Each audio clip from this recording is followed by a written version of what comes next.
বলে দেন স্যার, সংক্ষেপে বলে আমরা বলবো স্যার আমাদের কিছু আজকের স্যার। আলোচনায় আজকে রাজ্যে আমরা আলোচনা করবো রাত্রিকালীন ক্লাসে, সেটি হলো আজকে কনস্টেবল নায়ক থেকে এএসআই পদোন্নতি পরীক্ষা হয়েছে। সেই পদোন্নতি পরীক্ষার যে প্রশ্নগুলো এসেছে সেগুলো আমার জানা মতে সহজ, কিন্তু আমি সহজ বললে তো হবে না। একজন পরীক্ষার্থী যতই প্রশ্ন সহজ হোক না কেন, পরীক্ষার্থী সে পরীক্ষা দিতে গেলে তার নিজের কাছে সবগুলো সহজ নাও মনে হতে পারে। এটা একটা বিষয়। তো সে লক্ষ্যে আমার যারা আমাকে যারা ক্লাস করছে আমার বিশ্বাস তারা ভালো কিছু লিখছে। যাই হোক, প্রশ্নগুলো যেগুলো আসছিল আমরা দেখি তারা কি রকম লিখছে। আমরা দেখি প্রশ্নগুলো তারা কি রকম লিখছে, এটা আমরা একটু দেখি। যাই হোক, আহ আজকে যে প্রশ্ন, রাশেদ আমাকে প্রশ্নটা পাঠিয়েছে। অধর্তব্য অপরাধের জন্য কখন পুলিশ কোনো ব্যক্তিকে গ্রেপ্তার করতে পারে? অধর্তব্য অপরাধের জন্য কখন পুলিশ কোনো ব্যক্তিকে গ্রেপ্তার করতে পারে? এই প্রশ্নের যদি আমরা উত্তর লিখতে চাই তাহলে কোন ধারায় লিখবো? পুলিশ আইনের স্যার প্রশ্ন আমি স্যার। শুধু 57 দিছি। আল্লাহ তোমার মঙ্গল করুক। কে বাবা? স্যার আমি মালিক। তুমি 57 ধারা দিছো না? জি স্যার। ফেল করার কিছু সিস্টেম তো আছে। আমার মুখটা খারাপ করবে না সকালবেলা। অধর্তব্য অপরাধের জন্য কখন পুলিশ কোনো ব্যক্তিকে গ্রেপ্তার করতে পারে? অধর্তব্য অপরাধ কি 57 ধারায় শুধু? স্যার ওইটাই ছিল, মাথা ছিল না স্যার। এই জন্য বললাম তো এত সহজ মনে করবে না পড়াশোনা। দেখি আরেকজন কি দিছে। নাজবুল কি দিছো? আমি স্যার 55 দিচ্ছি স্যার। খালি 55? না স্যার, 55, 57, তারপর কেন, পুলিশ আইনে 34, 54 আর আছে হচ্ছে না? 52। 54-এর মধ্যে কয়েকটা আছে না? জি স্যার। পুলিশ এনে 34 দিছো। জি স্যার। তারপরে আর কি দিছো?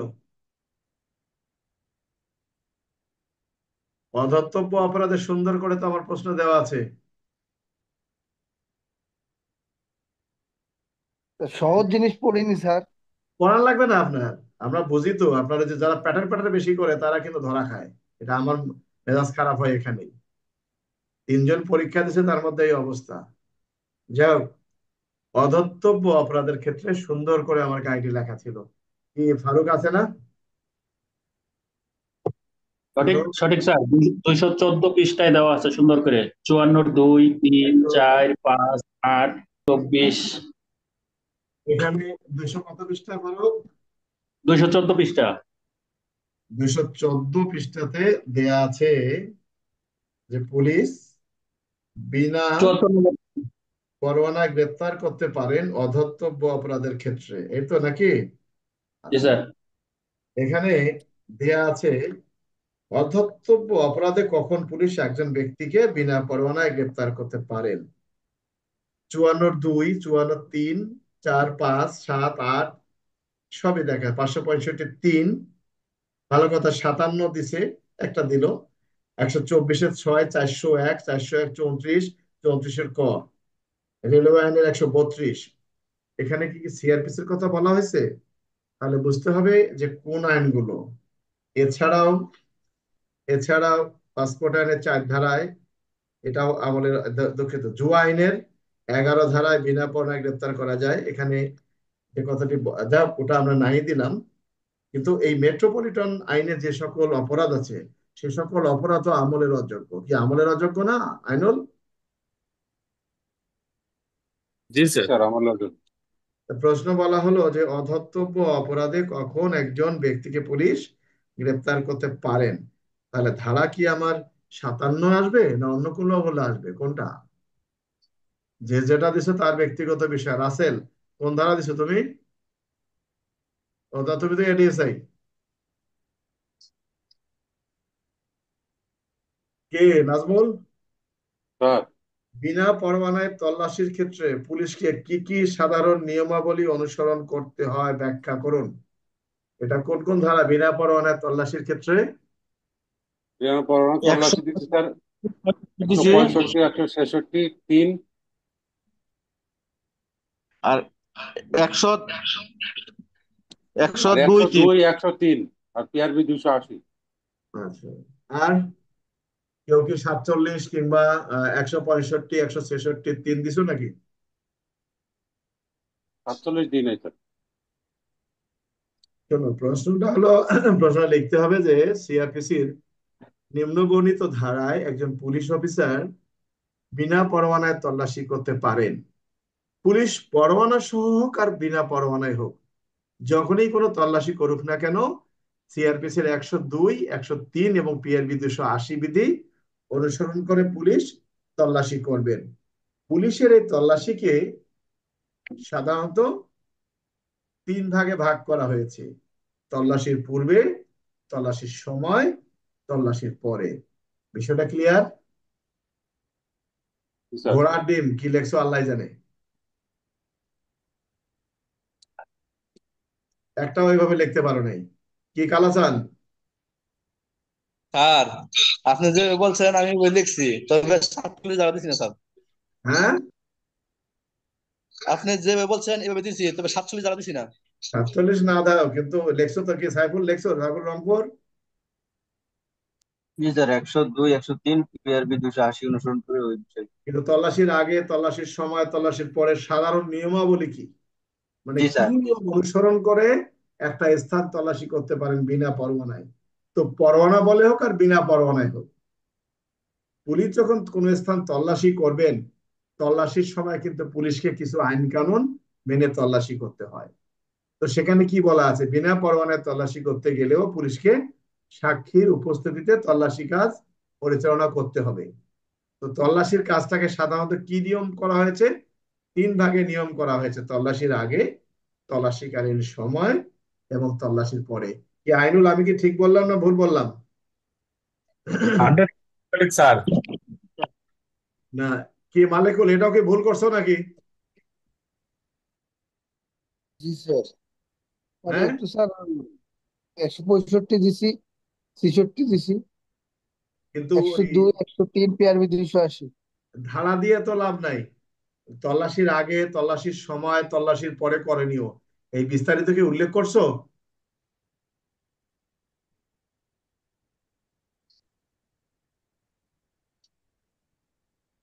একটা সেকেন্ড দাঁড়াও। পরীক্ষার ইতিহাসে এরকম সহজ প্রশ্ন কোনোদিনও আসে নাই।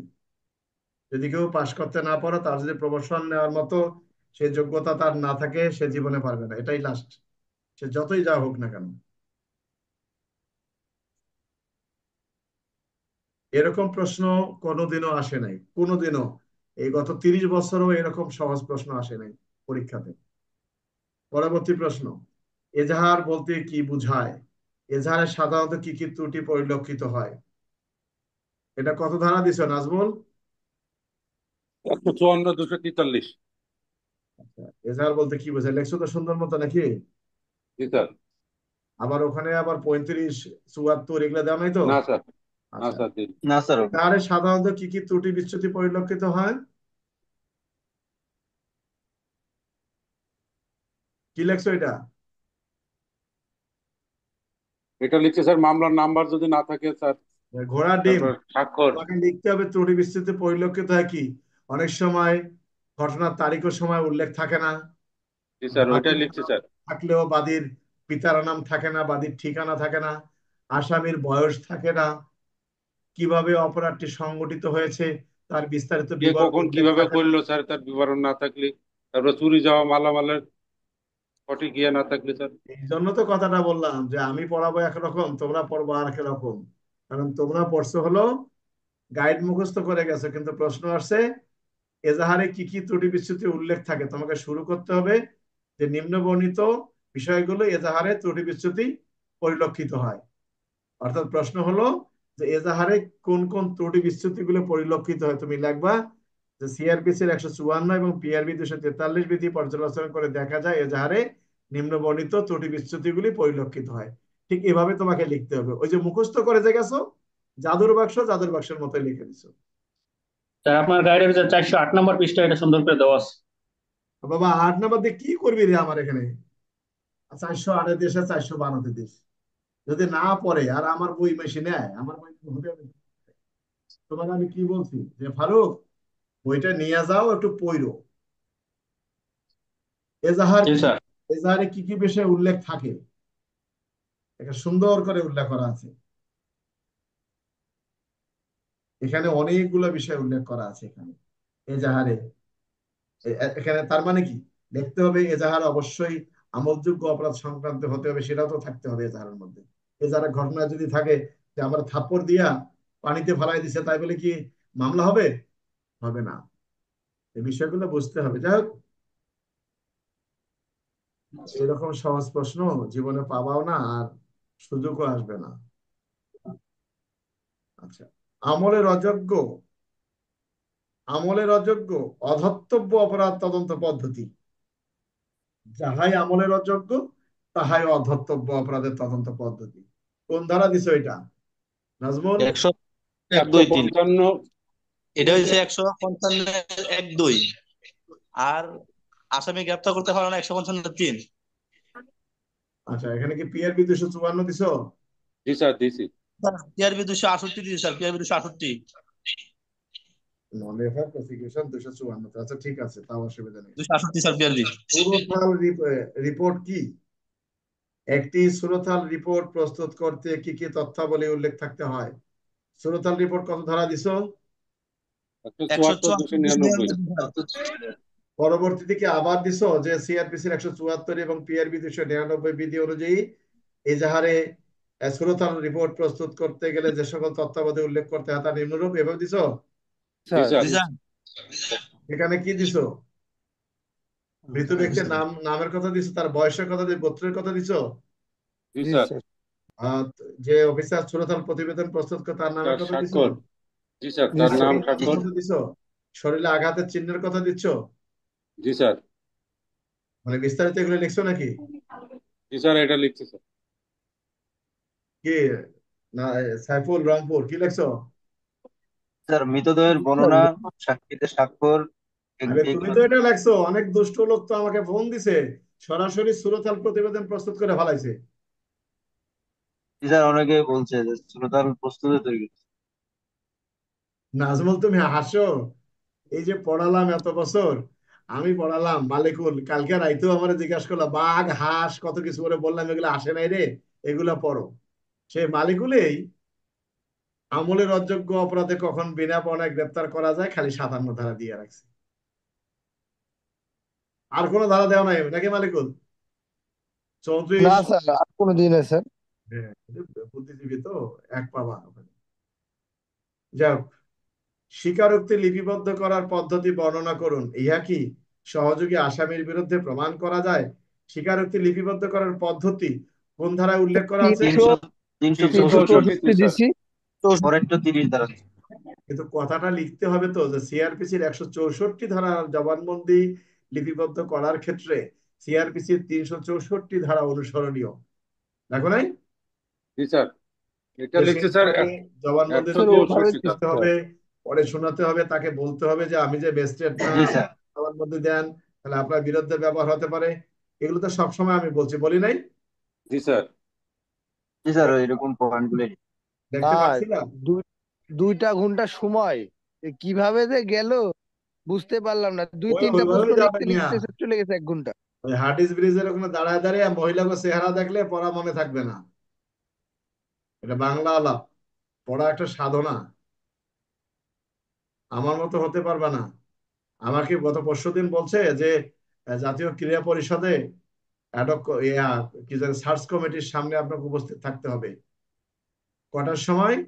3টার সময়, আর 1টার সময় ফেডারেশনে হাজির থাকতে হবে, টেনিস টেনিস ফেডারেশনে। আমি কি করছি? আমার মতো হবে না তো। 7:15 রওনা দিলাম, যে যদি রাস্তায় যানজট আটকে পড়ি, উবার নিয়ে চলে আসছি বৃষ্টির মধ্যে, সারাটা দিন ওখানে বসেছিলাম যাতে ফেল না মারি। তোমরা কি করছো? পড়ালেখা করার জন্য মনে যে স্পিড, এই স্পিডটাই তোমাদের নাই। মনে করতেছো যে এর মধ্যে প্রমোশন হবে। জীবনে না, প্রমোশন নিতে গেলে যুদ্ধ করতে হয়, মাথার মধ্যে থাকতে হয়। এত করে বলছি যে আমরা উত্তরটা লিখবো, প্রয়োজনে 10 মিনিট পরে আমি লিখবো। আমার তো পুরোপুরি লেখার দরকার নাই। আমি যদি একটা যদি ভুল লিখি তাহলে তো পুরোটাই গেল। কিন্তু একটা যদি অর্ধেক খান লিখতে পারি তাও তো অর্ধেক খান নাম্বার পেলাম। আজকে তুমি যদি বুঝতা যে আমলের অযোগ্য অপরাধে পুলিশ কখন গ্রেপ্তার করতে পারে, তখন কিন্তু আস্তে আস্তে তোমার মাথায় চলে আসতো। অথবা কারো কাছে জিজ্ঞেস করলো, ডাইনি ম্যামে কিন্তু জিজ্ঞেস করতে পারতা যে আর কোন কোন ধারাগুলো আসবে, তখন কিন্তু ঠিকই তোমার মাথায় চলে আসতো। কিন্তু তোমার ওই জ্ঞানটা আছে নাই। হয়তোবা মনে করছো যে এত সহজ আসছে, এটা আবার জিজ্ঞেস করবো কেন। কি আইনুল? সঠিক স্যার, পরীক্ষার সেন্টারে শর্ট করে সিদ্ধান্ত নেওয়া যাবে না। আগে প্রশ্ন বুঝে পড়তে হবে, দেখতে হবে। যাই হোক, তাহলে এখানে কি আসলো যে স্বীকারোক্তি লিপিবদ্ধ করার পদ্ধতি আলোচনা করুন। ভালো কথা। ইহা কি সহযোগী আসামির বিরুদ্ধে প্রমাণ করা যায়? আমি কিন্তু গতকালকেও এই কথাটা বলছিলাম, সহযোগী আসামির বিরুদ্ধে স্বীকারোক্তি প্রমাণ করা যায় কি যায় না? হ্যাঁ যায়। কত ধারা অনুযায়ী যায়? 30। 30 ধারা। 30 ধারা স্যার। যারা যারা ভালো ছাত্র তারা কিন্তু পুরো কথাটা লিখছে, আর যারা শর্ট, হ্যাঁ যায় 30 ধারা অনুযায়ী। দিবে তো, তোমাকে তো নাম্বার কম দেবো না। স্যার ওখানে ওই যে 4টা অপশন। হ্যাঁ স্যার, একটু লিখে দিচ্ছি। আমি আমি জানি না, নিজের প্রশংসা নিজে না করে পারি না। আজকে ওই যে যেখানে আমি সার্চ কমিটিতে গিয়েছিলাম, ওখানে অনেক বড় বড় বক্তব্যরা ছিল। উপদেষ্টা তো আসেনি, উপদেষ্টার পরিবর্তে অন্যরা ছিল। সার্চ কমিটি ওনারাই গঠন করছে। তারা আমার কথা শুনে অবাক। আমি বললাম যে আমি একটা মানুষ, আমার জীবনে কোনো ফেল নাই। যে দেখে কেন? তো দেখেন, যাত্রাগান হতো, যাত্রাগান শুনতে যেতাম, আমাকে নিত না। তো আমি সিনেমা লেখছি, সিনেমা অভিনয় করছি। আমার পড়ালেখা বেশি নাই, কিন্তু পুলিশের পদোন্নতি পরীক্ষা কোন জায়গায় আপনি জিজ্ঞাসা করবেন, হয় না আমরা আপনার কথায় বুঝতে পারছি, কারণ আমি কিছু আইনের বিষয় এখানে উল্লেখ করলাম। তো ঘটনাটা হলো, মানে চেষ্টা করলে সব পারে। তোমাদের চেষ্টাটাও ওইভাবে না। আমাকে কেউ খাইতে দিলে আমি খাই না তো। খাইতে গেলে চিন্তা ভাবনা করে খাবো। আর তোমাকে হুট করে, তুমি প্রশ্ন পাইছো খুব সহজ, পরে দেখলা কেন তুমি একটু চিন্তা করলে না। এগুলো বুঝতে হবে, পরীক্ষা এত সহজ না। স্বীকারোক্তি, আচ্ছা, অপরাধমূলক ষড়যন্ত্র বলতে কি বোঝায়? গতকালকেও কিন্তু পড়াইছি এটা। জি স্যার। 120-এর কত ক না? 120-এর ক জি স্যার। স্যার। 120-এর ক 7 ক। পুলিশ কখন মাদক দ্রব্য ওইটাই দোকান দিছি বন্ধ স্যার। করে দিতে পারেন? এটা পড়াইছে গতকালকে। আর 19 স্যার, 19। আচ্ছা, আত্মরক্ষার ব্যক্তিগত অধিকার কখন, কি মাত্রায় প্রয়োগ করা যায় আলোচনা করুন। কখন কি মাত্রায় প্রয়োগ করা যায়? কত ধারা? 99 ধারা শর্ত দিয়া, তারপরে 100, 101 আর 103, 160 দিছি স্যার, এটা মাথায় ঢুকছিল না। সুন্দর, ভালো দিছো। কত ধারা দিছো নাজমুল? 100 ধারা। স্যার আমি আত্মরক্ষার দিছি অধিকার 99 কখন ধারা আর প্রয়োগ করা যায়? 100, 102।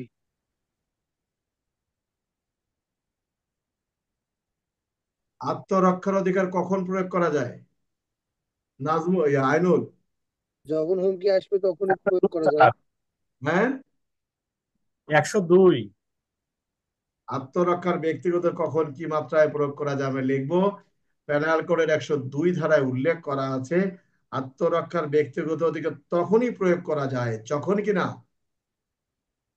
আক্রমণকারীর আক্রমণে আক্রান্ত ব্যক্তি আক্রান্ত হয়, বা আক্রান্ত ব্যক্তি যখন আক্রমণকারীর আক্রান্তে এই আক্রমণে আক্রান্ত হয়। এই তো নাকি? সঠিক স্যার। কি মাত্রায় প্রয়োগ করা যায়? কি মাত্রায় প্রয়োগ করা যায়? যতক্ষণ পর্যন্ত বলবৎ যতক্ষণ পর্যন্ত থাকে বলবৎ থাকবে স্যার, ততক্ষণ পর্যন্ত এই অধিকার প্রয়োগ করা যায়। প্রয়োগ করা যাবে। এ আবার 103, 104, 14 গোষ্ঠী দিয়ে রাখছে, কেমনে বুঝবো? তাহলে একটু এটা এটা তো স্যার মাথায় ইন্সপেক্টর হিসেবে আসছিল স্যার, এটা তো আলোচনা করা হলো। আমি তো মালিককে বললাম যেটা এই ধারা হবে, স্যার আলোচনা করলেন। ভাইফোন, তুমি কি লেখছো? আর আমি তো 96, 97 আর 99 ধারা। হ্যাঁ, গুড। মানে একজনও সঠিক নাই। চিন্তা, 102 স্যার লেখছে। আত্মরক্ষার ব্যক্তিগত অধিকার কখন, এখানে কি বলা আছে আত্মরক্ষার ব্যক্তিগত অধিকার বলতে কি বুঝেন? বলছে আত্মরক্ষার ব্যক্তিগত অধিকার কখন কি মাত্রায় প্রয়োগ করা যায়, কখন আত্মরক্ষার ব্যক্তিগত কখন প্রয়োগ করা যায়? তখনই প্রয়োগ করা যখন তুমি আক্রান্ত হও তখন। এটা কি 96 ধারা বলা আছে? 96 ধারা বলা আছে আত্মরক্ষার অধিকার বলতে কি বোঝেন। সেখানে বলছে আত্মরক্ষার অধিকার বলতে সেই অধিকারকে বোঝায় যে অধিকার প্রয়োগ করে আক্রান্ত ব্যক্তি আক্রমণকারীকে প্রতিহত করতে পারে। কিন্তু কখনোই কথা তো বলা নেই। তো যখনই বলবে কখন, তখন তো আর 96 না। কি নাজমুল কোন ধারা দিছো? আমি স্যার এমনি প্রথমে লিখছি যে পেনাল কোডের 93 থেকে 106 আত্মরক্ষার ব্যক্তিগত অধিকার প্রয়োগ করার আরে কথা বলা আছে, তারপর আমি 100 সুন্দর। দিচ্ছি। তারপরে কয় ধারা দিছো? 100 ধরা স্যার। সুন্দর দিছো। আগামীতে আর আমার ক্লাসে আইসো না, এগুলো লোক আমার ক্লাসের কোনো প্রয়োজন নেই। আমি এত কষ্ট করে পড়াইছি, 500 টাকার বিনিময়ে কিন্তু কম কষ্ট করিনি। এগুলো এই স্টুডেন্ট আমার প্রয়োজন নেই, অন্য জায়গায় চলে যেও আগামীতে। গ্রেপ্তারি পরোয়ানা কি, এটা কোন ধারা? এটা 75 75 ধারা। Sir penal code. কাকে বলে গ্রেপ্তারি পরোয়ানা?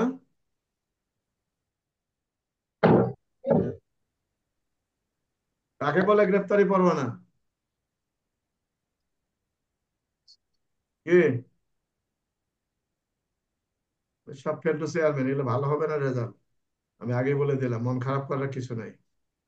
গ্রেপ্তারি পরোয়ানা লিখতে গেলে তোমাকে লিখতে হবে যে গ্রেপ্তারি পরোয়ানা সিআরপিসির 75 ধারা অনুযায়ী গ্রেপ্তারি পরোয়ানা হলো সেই পরোয়ানা যে পরোয়ানা বলে একজন ব্যক্তিকে গ্রেপ্তার করে আদালতে সোপর্দ করা যায়। কি আইনুল কথা ঠিক আছে?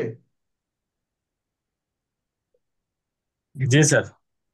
এবং সেখানে তুমি উল্লেখ করতে পারো এই পরোয়ানায় অবশ্যই আসামির নাম ঠিকানা থাকতে হবে, মামলা নম্বর থাকতে হবে, আদালতের স্বাক্ষর এবং সিল থাকতে হবে। কি আমি কিন্তু এক কথায় বলছি যে প্রশ্ন যেভাবে করবে উত্তরটা ঠিক সেভাবে দিতে হবে, নাকি? কেউ শোনে নাই। এনিয়ার, কখন এনিয়ার প্রদান করতে হয়, কখন প্রদান করতে হয়? 323 খ দিছি। হ্যাঁ, কখন প্রদান করতে হয়? তার যখন গ্রেফতারে ব্যর্থ হয় এবং পলাতক থাকলে স্যার। অর্থাৎ গ্রেপ্তার করতে ব্যর্থতার ক্ষেত্রে এনিয়ার দাখিল করতে হয়, নাকি? জি স্যার, 323-এর খ। তোমাদের ক্যামেরা বন্ধ কেন এতগুলা? ক্যামেরা বন্ধ হলে আমি ডাইরেক্ট বন্ধ করে দিই, আমার শেষ, পড়াশোনা যা হয়েছে হয়েছে।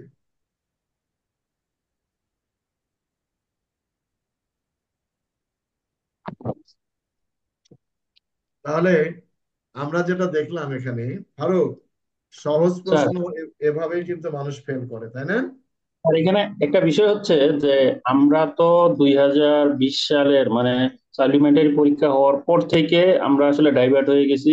প্রশ্ন হবে সৃজনশীল, প্রশ্ন হবে জটিল, প্রশ্ন তো আর ওই কোনো হাবিজাবি সমস্যা অনেক। নাই, এটা তো পড়াইছি আমরা সৃজনশীল, আমরা হ্যাঁ, তো পড়াইছি মানে এটা। ওইটাতে ডাইভার্ট হয়ে গেছে, তো যার কারণে এই যে পদ্ধতি যেটা হইলো এটা হচ্ছে 2020 বা তার আগের পদ্ধতি। তো এইটা আসলে আমরা কখনো চিন্তাও করি নাই। মানে আমি আসলে প্রশ্ন দেখার পর আমার কাছে যেটা মনে হয়েছে যে আগে যে আমলের পরীক্ষা যেটা হইতো সেইভাবেই প্রশ্নটা করা হচ্ছে। কিন্তু আমরা কিন্তু সবাই মোটামুটি মানসিকভাবে প্রিপারেশন নিয়ে রাখছি বা ওইভাবেই আমরা আসলে সাজাইছি নিজের না, মনটাকে। প্রশ্ন তো ওইভাবে আসছে, পরীক্ষা প্রশ্ন কিন্তু ওইভাবে সৃজনশীল লাগে না, প্রশ্ন কিন্তু এই ধারাগুলাই আসছে, কিন্তু এটা যতই সৃজনশীল করুক ধারা তো তুমি আর পাল্টাইতে পারবে না। ধারা তো না, এর বাইরে ধারা কিছু আসার কথা না। তারপরে মানে আমরা চিন্তা করছি একরকম হয়ে গেছে আগের মতন, এই আর কি, বিষয়টা আর কিছু না।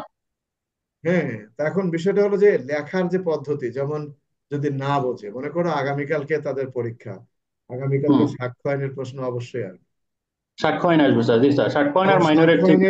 সাক্ষ্য আইনের বিশেষ করে পুলিশ হেফাজতের যে বিষয়টি আছে, অর্থাৎ এরা তো ওইরকমই, এই 100% ভুল করবে। কারণ কি, মনের ভিতরে যদি সমস্যা থাকে এরা ভালো কিছু করতে পারে না। কারণ প্রশ্ন যদি আসে যে পুলিশ হেফাজতে থাকা আসামির স্বীকারোক্তি কখন প্রাসঙ্গিক, এরা মনে করবে এখানে 27 ধারাও আছে, সামনে দিবে 25, তারপরে দিবে 26, তারপরে দিবে 27, কিন্তু উত্তর তো শুধুমাত্র 26। উত্তরটা কি, যে পুলিশ হেফাজতে থাকা আসামির স্বীকারোক্তি তখনই গ্রহণযোগ্য যখন কিনা স্বীকারোক্তি প্রদানকালে কোনো ম্যাজিস্ট্রেট উপস্থিত থাকেন সেক্ষেত্রে। ধরো যে লাস্ট প্রশ্নটা যেটা আসলো, কখন এনিআর প্রদান করতে হয়। এটা কি এই যে হ্যাঁ, 75-এর 2 এবং না পিআইবি না 323? না না না না না, 75-এর 2 না, 75-এর 2 বলা আছে গ্রেপ্তারি পরোয়ানা কতদিন পর্যন্ত বলবৎ থাকে। আর এই আচ্ছা, পিআরবি 323-এর মধ্যে এই যে বিষয়টি বলা আছে যে এই এনআইআর তখনই দাখিল করতে হয় যখন কিনা গ্রেপ্তার করতে ব্যর্থ হয়। অর্থাৎ আপনি একটা আসামিকে গ্রেপ্তার করতে গেলেন, গ্রেপ্তার করতে যাওয়ার পর আপনি দেখলেন আসামিটা পলাতক, মারা গেছে, বিদেশে আছে, তখন আপনি কি করবেন?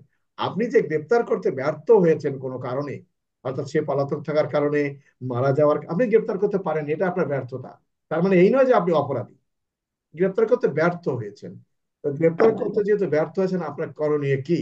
আপনি আদালতকে লিখিত আকারে জানাবেন যে এই আসামিটা, আপনার গ্রেপ্তারি পরোয়ানাটা আমার জন্য তামিল করা সম্ভব হয় নাই, ইহা আমি আপনার অবগতির জন্য জানালাম। কারণ আদালত, এটা কোন পরোয়ানা, নট গ্রেপ্তারি পরোয়ানা, যে কোনো পরোয়ানা, এনিয়া, যে কোনো পরোয়ানা, শুধু নন গ্রেপ্তারি এক্সিকিউটিভ। পরোয়ানার ক্ষেত্রে না। এখানে হুলিয়া যেমন প্রশ্ন আসে যে এনিয়ার মামলার বিচারিক ক্ষেত্রে গুরুত্বপূর্ণ ভূমিকা রাখে, ব্যাখ্যা দিন এনিয়া। এখন তুমি যদি তোমার কাছে হুলিয়া পাঠানো হয়েছে, হুলিয়া যদি জারি করে তুমি আদালতকে না জানাও, তাহলে আদালত তো পরবর্তী পদক্ষেপ, মানে পদক্ষেপে যাইতে পারবে না। প্রকি পরোয়ানা তুমি যদি না পাঠাও, তাহলে আদালত তো আসামির অনুপস্থিতিতে বিচার পদ্ধতি কার্যক্রম শুরু করতে পারবে না। এই জন্য বলছে যে এনিয়ার মামলা তদন্তে গুরুত্বপূর্ণ ভূমিকা রাখে। এনিয়ার মানে শুধু এই নয় যে আসামি গ্রেপ্তার করতে পারলাম না, ব্যর্থতার ক্ষেত্রে এটা আদালতকে অবহিত করা। বুঝতে পারছো? জি এনিয়ার স্যার। থানার একটা স্লিপ থাকে, জানো তো? একটা সেকেন্ড। হ্যালো।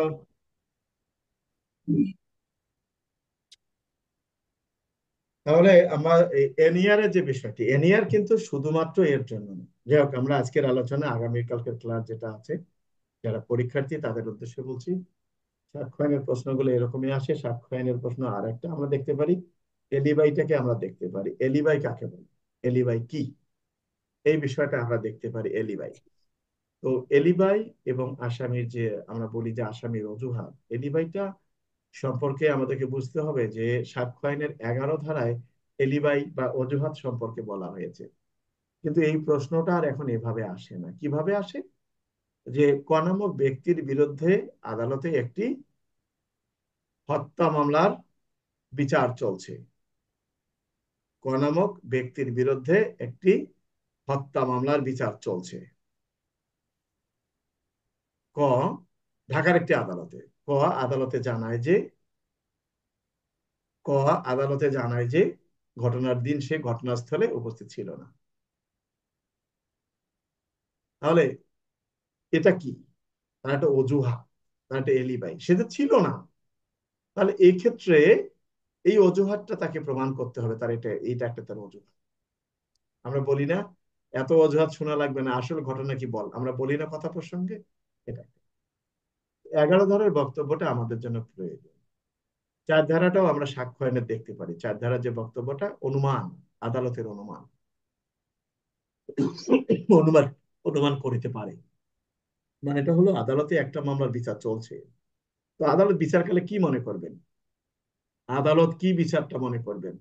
আদালত মনে করবেন যে একটা মামলার বিচার চলছে, যতক্ষণ পর্যন্ত কিনা যতক্ষণ পর্যন্ত কিনা এই মামলার রায় হয় নাই, ততক্ষণ পর্যন্ত আদালত ধরে নেবেন আসামির পক্ষে ঘটনাটি সত্য আর বাদীর পক্ষে ঘটনাটি মিথ্যা, এবং উভয় পক্ষকে প্রমাণ করার জন্য আহ্বান জানাবেন। যাও, তো সাক্ষ্য আইনের আমরা এটা দিতে পারি। সাক্ষ্য আইনের মৃত্যুকালীন জবানবন্দিটা কালকের জন্য আমরা এটা দেখতে পারি, মৃত্যুকালীন জবানবন্দি। এরপরে আমাদের এটা কিন্তু আসে নাই যে ডিজিটাল বা ইলেকট্রনিক স্বাক্ষর, ইলেকট্রনিক সাক্ষ্য কাকে বলে, 3 ধারা। এবং 65-র খ আমাদের জন্য গুরুত্বপূর্ণ। 118 আমরা দেখতে পারি আমাদের জন্য, এই জাতীয় গুলো। এবং এখানে আমরা 159টা দেখতে পারি। হুম, যাও, এখন আমাদের তো আসলে পড়াশোনার ক্ষেত্রে আজকে যদি আমরা পড়াই, তাহলে ওদের ক্ষেত্রে এটাও সর্বশেষ হয়ে যাবে। তো আমি বলবো, বিশেষ করে যারা ক্লাসে আছে, বিশেষ করে যারা ক্লাসে আছো, মানে এএসআই থেকে সাব ইন্সপেক্টর, কনস্টেবল থেকে এএসআই যাদের পরীক্ষা আছে, তোমরা এখান থেকে চলে যেতে পারো। আমার কথা কি বুঝতে পারছো না বোঝো নাই? জি স্যার, বুঝতে পারছি। তোমরা চলে যাও, তোমরা নিয়ে শুধুমাত্র পুলিশ হ্যান্ডবুক, কালকে যদি বই পুলিশ হ্যান্ডবুকের সাথে দেখো কোনটা পুলিশ হ্যান্ডবুকের কোন জায়গায় কি আছে। আমার কথা বুঝতে পারছো? জি স্যার। জি স্যার। স্যার বুঝতে পারছি স্যার। হ্যাঁ, চলে যাও, তোমরা ক্লাসে থাকার স্যার পেনাল প্রয়োজন নেই। কোডের প্রশ্নটা স্যার আমি একটু শুনতে পারিনি স্যার, একটু একটু বলে দিলে তো। ও শোনার কিছু নাই, ওগুলো রেকর্ডটা পরে শুনে নিও, তুমি চলে যাও। ঠিক আছে। আচ্ছা, তোমাদের কি বলার আছে? ফারুক, কিছু বলার আছে তোমাদের জানার জন্য? না স্যার, আসলে তেমন কিছু না। ওই যেটা বললেন যে সাক্ষ্যয়নের প্রশ্নগুলো দেখার জন্য ওগুলা দেখে নিতে হবে, আমাদেরও মনে হয় দেখতে হবে স্যার এগুলো। তোমাদের পরীক্ষা কি পরশুদিন না শনিবার নাকি তোমাদের পরীক্ষা? শনিবার রবিবার স্যার। জি স্যার, শনিবার শনিবার রবিবার। রোববার, হ্যাঁ, তোমরা প্রস্তুতি নেও। তবে তোমাদের মধ্যে এরকম প্রশ্নই আসবে। কালকে যেহেতু আর যে যারা এটিএসআই আছে তাদেরকেও বলছি, তাদেরও কিন্তু সহজ সরল প্রশ্ন আসবে। কাজে কাজে সোমবার দিন এইভাবে মনে হয় এটি। এমন কোনো বিষয় নাই যে আমি পড়াই নাই, এমন কোনটা আমি পড়াবো? এইটুকু পড়ায় তো তোমার কাজ হবে না, এখন তো তোমার নিজে দেখার সময়। কি ইমরান, কি বলো? স্যার স্যার এখন কিন্তু তোমাদের নিজেদের বই দেখার সময়।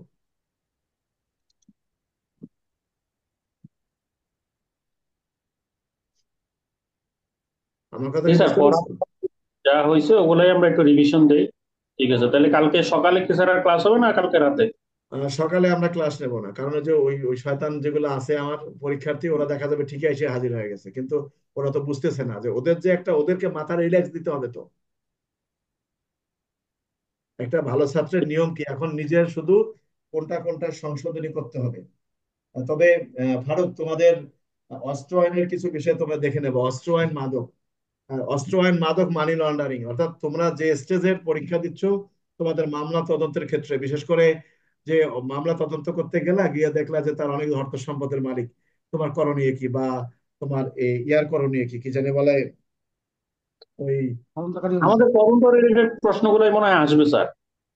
না, তোমাদের তদন্ত জাতীয় গুলো আসবে, তোমাদের ওইগুলো আসবে। নারী শিশুর প্রশ্ন তোমাদের আসতে পারে, কালকে এদেরও নারী শিশুর প্রশ্ন আসবে। হ্যাঁ, তো আমার কথা হলো যে একটু পড়তে হবে। রাশেদ, শোনো, তোমাদের আইনুল তো প্রমোশন হয়ে গেছে, আল্লাহ দিলে ও হয়তো এই সপ্তাহে ওর ডিউটি চলে আসবে, তারপরে সে পরীক্ষা দিচ্ছে দিক। আমি তোমাদের কাছে যে জিনিসটা বলবো, না পড়লে হবে না, আমার অপেক্ষায় থাকলে হবে না, কিন্তু আমি যে এত সুন্দর করে পড়ালাম, এইগুলোর উত্তর যদি তোমরা সুন্দর করে দিতে না পারো, দেখো প্রশ্ন পড়ালাম একটা, সে 57 দিয়ে শুরু করলো, ভালো কথা, 57 দিছো, কিন্তু তোমার তো এই 54 ধারার বাদে 55 ধারার অপরাধটা তো আমলের অযোগ্য অপরাধ, অপরাধ না? তা বাকিগুলা তুমি তো লিখতে পারতা। কারণ তোমাকে কোথায় নাম্বার দিবে? নাম্বার ছিল 5, তা সেখানে 5-এর মধ্যে তোমার হয়তো 1-2 দিবে, তা তুমি নাম্বার কম পাইলে না। আবার এখানে আসলাম প্রশ্ন, আত্মরক্ষার অধিকারের যে প্রশ্ন আসলো যে আম, কি আত্মরক্ষার ব্যক্তিগত কখন কি পরিস্থিতিতে প্রয়োগ করা যায়, এটা তো নাকি? তো তাহলে এটা ধারা হবে 102। তুমি দিয়া লাগা 96 থেকে শুরু করে 106 লেখা কি লিখছো তাহলে তুমি এটা? তার মানে আমি যে এতদিন তোমাকে পড়ালাম তুমি বোঝো নাই। কি ফারুক? কোথায়? কি বলো? পরীক্ষার সময় অনেক সময় ইয়া হয়ে যায়, না, এই মাথা এই তখন কাজ। জিনিসটাই তোমাকে বুঝতে হবে, ঠান্ডা মাথা। শোনো, সব সময় মনে করতে হবে যে আমার যদি একটা প্রশ্ন বাদ পড়ে যায়, অর্ধেক খান লিখতে পারি, তাও তো অর্ধেক মার্ক পাবো, কিন্তু আমি যদি প্রশ্নটা ভুল লিখি তাহলে তো 1 মার্কও পাবো না। স্যার মাত্রাটা কি স্যার? মাত্রাটা দেন স্যার। আত্মরক্ষার ব্যক্তিগত যে মাত্রা স্যার। মাত্রাটা কতক্ষণ পর্যন্ত বলবৎ থাকে, কোন মাত্রা কতক্ষণ পর্যন্ত থাকে? বুঝতে পারছি স্যার। জি যতক্ষণ স্যার, পর্যন্ত বুঝতে পারছি। হুমকি থাকে ততক্ষণ পর্যন্ত। আর আমরা যে আগে পড়তাম স্যার আরম্ভ স্থিতিকাল, সেইটা বুঝতে পারছি। স্থিতিকালটা মাত্রা কি, কি মাত্রায়? ওই মাত্রায় যত মাত্রা আমার মানে অতক্ষণ, মাত্রাটাকে শোনো, মাত্রাটাকে বাংলা জানতে হবে কি কাকে বলে। জি স্যার, পর্যন্ত বুঝতে পারছি। জি স্যার, বুঝতে পারছি। বলে না যে কি মাত্রায় তুমি তাকে তাপ দিবা, বুঝতো তো কতক্ষণ পর্যন্ত তাপ দিবা, তারপর পর্যন্ত। জি, বুঝতে পারছি স্যার। আমরা কথা প্রসঙ্গে বলি না যে ওই মাত্রায় আমাকে যাইতে হবে, তো আমি তো পারি না, তার মানে কি ওই পর্যন্ত আমাকে যাইতে হবে তো। জি স্যার, এই জিনিসটা বোঝো না তোমরা? বুঝতে পারছি স্যার। বলো কার কি বলার আছে বলো, আমি অযথা বলে তোমাদের পড়ার ক্ষতি করব না। আমি যে জিনিসটা বলতে চাচ্ছিলাম তোমাদের, আজকে প্রশ্নের আলোচনা সবাই মনে রাখবা, প্রশ্ন সহজ আসবে কিন্তু লেখার সময় তোমাকে ঠান্ডা মাথায় লিখতে হবে। আমার মতো গরম করে উল্টাপাল্টা করলে হবে না। আমি কিন্তু আমার মুখে গরম, কিন্তু লেখার সময় আমি এক কলমও বাকি থই না। ওই যে আগেও স্যার আমরা এই যে দেখছিলাম কোন পুলিশ কর্মকর্তা বা কোন সরকারি কর্মকর্তা কোন কোন তথ্য প্রদান করতে বাধ্য নয়, এরকম একটা প্রশ্ন এর আগেও আসছিল। হ্যাঁ, এরকম এটা প্রশ্ন কি আসতে সরকারি পারে কিনা স্যার? কর্মকর্তা না, মানে এখানে হলো দুটো বিষয় বলা আছে। 125 ধারায় বলা আছে পুলিশ এবং ম্যাজিস্ট্রেটের কথা, আর 123-এর বক্তব্য আছে এখানে, 24ও আছে এখানে। হলো কোন সরকারি কর্মকর্তার আশ্রয়ে যদি কোনো সরকারি নথিপত্র থাকে, তাহলে ওই কর্মকর্তার দিন যার আন্ডারে তার অনুমতি ব্যতীত এগুলো প্রকাশ করা যাবে না, সেটা আরেকটা।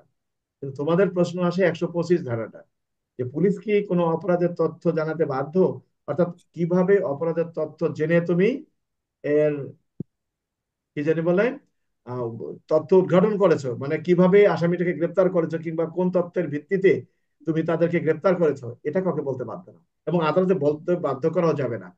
প্রিভিলেন্স কমিউনিকেশন, অর্থাৎ প্রিভিলেন্স কমিউনিকেশনের বক্তব্যটা হলো যে একজন আরেকজনের প্রতি যে বিশ্বাস আছে, এই বিশ্বাসটা ভঙ্গ করা যাবে না এবং গোপনীয়তা রক্ষা করতে হবে।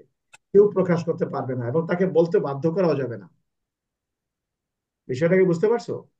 জি স্যার। আর হচ্ছে তথ্য অধিকার আইনের 107, না, তথ্য কোন অধিকার কোন আইনের তথ্য 107, এই তথ্য অধিকার আইনের 107 হলো কোন কোন তথ্য তাকে জিজ্ঞাসাবাদ করা যাবে না, সেটা আর এটা এক না। আমাদের একবার আসছিল স্যার ওই এএসআই থেকে ওইটা স্যার। ওইটা তোমাদের সাপ্লিমেন্টারিতে মনে হয় আসছিল। জি স্যার। হ্যাঁ, তোমাদের কিছু আছে, এই যে আমির হামজা, যার যেটা। আমি কিন্তু তোমাদেরকে বারবার করে বলি, এখন কিন্তু আমার পড়ানোর কিছু নাই। এখন তোমরা কোনটা বোঝো না সেটা লিখে নিয়ে আসবে, আমি পড়াবো। আমার কথা কি বুঝতে পারছো? জি স্যার। এখন তোমাদের কাছ থেকে আমি শুনে তোমাদেরকে আমি ডিসিশন দেবো যে না, এটা এটা। কারণ তোমরা এখন আছো, তোমাদের কাছে বিভিন্ন রকমের প্রশ্ন আসতে পারে। জেনে রাখবা তোমাদের প্রশ্ন সহজ হবে, কিন্তু তোমাদেরকে লেখার ধরনটা ভালো করে লিখতে হবে। কাছে কাছে ফারুক, সারা বছর ফেল করছো, এবারও কি হবে জানি না তোমার ভাগ্যে, কিন্তু তোমাকে উত্তরটা লেখার সময় ঠান্ডা মাথায় দেইকা শুইনা বুঝা উত্তর দিতে হবে।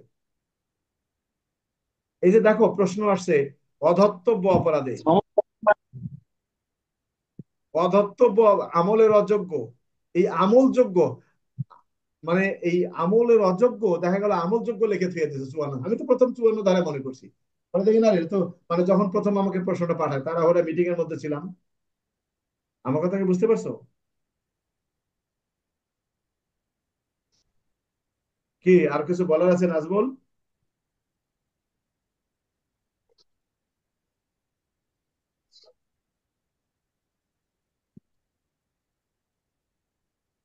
বিষয়টা কি বুঝতে পারছো? আর কার কি বলার আছে বলো, রাসেল, কার কি বলার আছে বলো, নইলে আমি অফ করবো। জান্নাতুল কিছু বলবা? মোবারক? না নাই? স্যার, কিছু বলবো না। আগামীকালকেও তোমাদের সম্মিলিত ক্লাস হবে, কারণ আছে প্রশ্নের ধরন বোঝানোর জন্য। আজকে যে প্রশ্নগুলো আসছে, এই ধরনের প্রশ্ন কিন্তু এটিএসআই দেরও আসবে, টিএসআই দেরও আসবে, জেনে রাখো। এই দেহ রক্ষার অধিকার বুঝতে হবে তোমাকে।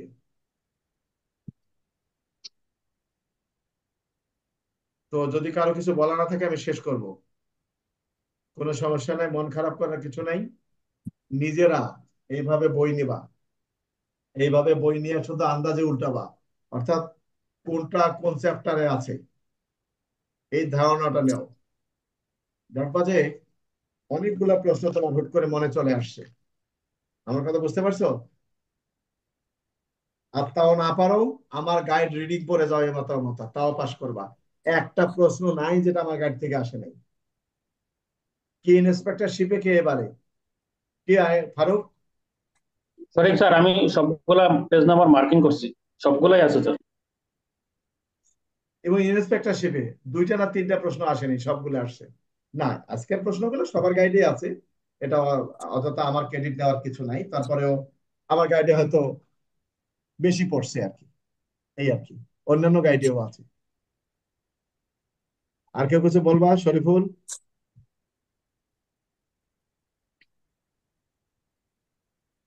এই শরীফুল কিছু বলবা? না স্যার। তাহলে কারো কিছু বলা না থাকলে আমি শেষ করি। আইনুল, তুমি কিছু বলবা? না স্যার, ঠিক আছে স্যার। তোমরা যেহেতু বিভিন্ন ক্লাসে থাকো, বিভিন্ন জনের সাথে পরিচয় আছে, নতুন কোনো প্রশ্ন পেলে যেটা কিনা তোমার মনে সন্দেহ, বলবা, আমি এটা সমাধান করে দেবো। ঠিক আছে? কালকে। স্যার হ্যাঁ, বলো। এখানে আমি একটা সাজেশন নিয়েছিলাম অন্য অন্য একটা ক্লাসের আর কি। আচ্ছা, তো বলো। সাজেশনে যে পরিমাণ প্রশ্ন দিছে আর প্রশ্নের সাথে যে পরিমাণ ধারা দিছে, ওদিকে হ্যাঁ। স্যার আমার মাথা ঘুরে বেঁচে দিচ্ছে। মানে একটা প্রশ্নের মধ্যে 32টা ধারা। মানে ও দেখেই স্যার আমি সাইডে চেয়ে দিছি যে ও দেখলে আমি যা পড়ছি তাও বলে দেবো, ওর দরকার নেই আমার দেখা। ওই যে আমি যা ফারুক, পড়ছি ওটাই ওই বলবো, না যে বললে নেই। ওই যে প্রশ্নটা আসছে না, যে দেহ রক্ষার অধিকার কখন কোন মাত্রায় প্রয়োগ করা যায়, তাহলে হ্যাঁ, এরা মনে করছে যে এটা তো 96 থেকে 106, কেউ আবার 100 একটা ধারা দিয়ে দিছে। চিন্তা করো, আবার দেখবা যারা 100 ধারা দিছে তারা আবার পিআরবি 153 দিছে, পুলিশ আইনে 30-এর কও দিছে। মানে যারা তার ধারণায় আসে, কিন্তু বিষয়টা তা না। আমি আবার কথা বলি, যে কোনো জিনিস ঠান্ডা মাথায় তুমি যদি ঠান্ডা মাথায় তুমি যদি উত্তর লেখার চেষ্টা করো তাহলে ভালো করবা। কি ইমরান, আমার কথা ঠিক আছে? জি স্যার, সঠিক স্যার। মনে করো প্রশ্ন যদি আসে, কে কি অপরাধ করলেন ব্যাখ্যা দিন। কনামক ব্যক্তি কনামক ব্যক্তি কনামক ব্যক্তির একটি মোবাইল টেবিলের উপর থেকে নিয়ে গেল, মনে করো। এটার মধ্যে ভেজাল। কেউ লেখছে 380 টেবিল, মানে তো টেবিল তো ঘরেই থাকে, ধরো দোকানে থাকে। কিন্তু আমরা কিন্তু একটা জিনিস বুঝি না, 380-তে কি বলা আছে? বাসগৃহ থেকে চুরি। আমার প্রশ্নে কি বাসগৃহের কথা বলা আছে? কোন তাঁবুর কথা বলা আছে? মানুষের বসবাসের কোন স্থানের কথা বলা আছে? তা তো নাই।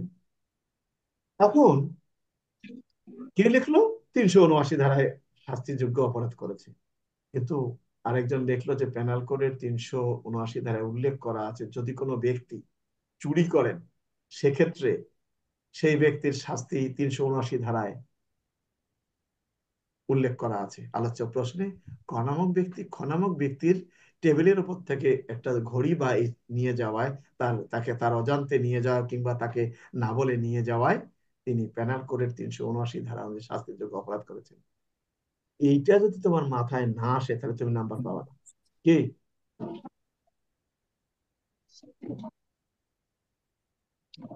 আমার কথা কি বুঝতে পারছো?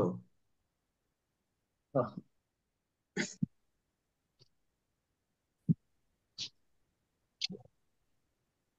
এই জিনিসগুলো আগে বোঝো। প্রশ্নের উত্তর কিভাবে লিখতে হয়। মনে করো প্রশ্ন আসছে যে আহ, যেমন মাদক দ্রব্যের দোকান বন্ধের কথা আসছে, যে পুলিশ কি মাদক দ্রব্যের দোকান বন্ধ করতে পারে? তোমাকে লিখবে হ্যাঁ। উত্তর পুলিশ কি মাদক দ্রব্যের দোকান বন্ধ করতে পারেন? তোমাকে লিখতে হবে হ্যাঁ, পারেন। মাদক দ্রব্য নিয়ন্ত্রণ আইন 2018 এর 19 ধারায় পারেন। পুলিশ কমিশনার মহানগরী এলাকায় যখন কিনা তিনি মনে করেন যে তার এলাকায় কোনো স্থানের আইন শৃঙ্খলা পরিস্থিতির অবনতি হওয়ার সম্ভাবনা রয়েছে এই মাদকদ্রব্যের দোকানের কারণে বা পানশালার কারণে, তখন তো প্রশ্নের উত্তর তো তারপরে কি লিখতে হবে? যদি প্রশ্নটা তুমি নিজে নাই বোঝো, তাহলে উত্তরটা তুমি কি দিবা?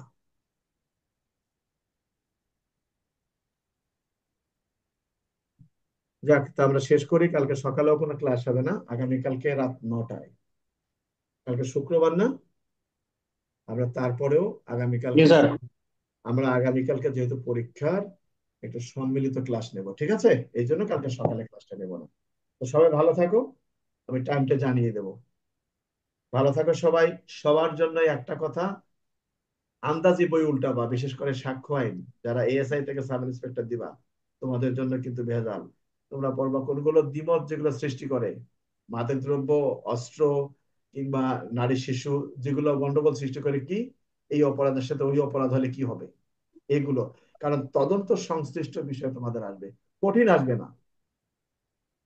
তাই বলে হিস্ট্রি শিট খোলার পদ্ধতি আলোচনা করুন বা হিস্ট্রি শিট কারা লেখে, এত কিছু বড় টড় তোমার কিছু আসবে, ছোটখাটো আসবে। ঠিক আছে? আর এটিএসআই টিএসআই তোমাদের জন্য একই, কোনো বিষয় না তোমাদের জন্য, আমরা বুঝে গেছি। সিআরপিসি 46 থেকে শুরু করে, টিআরপিসি 46 থেকে শুরু করে সরাসরি 66 পর্যন্ত তোমাদের জন্য, 127, 28, 29 তোমাদের জন্য শেষ। সিআরপিসি আর তোমাদের পড়তে হবে না। আর প্যানেল কোডে পড়বা 96 থেকে 106। সড়ক পরিবহন আইনটা ভালো করে পড়বা, ঠিক আছে? জি স্যার। জি স্যার। জি স্যার। এগুলো যেন ভুল না হয়। তো সবাই ভালো থাকুন, কালকে কথা হবে রাত্রিকালে। ধন্যবাদ সবাইকে। ধন্যবাদ স্যার।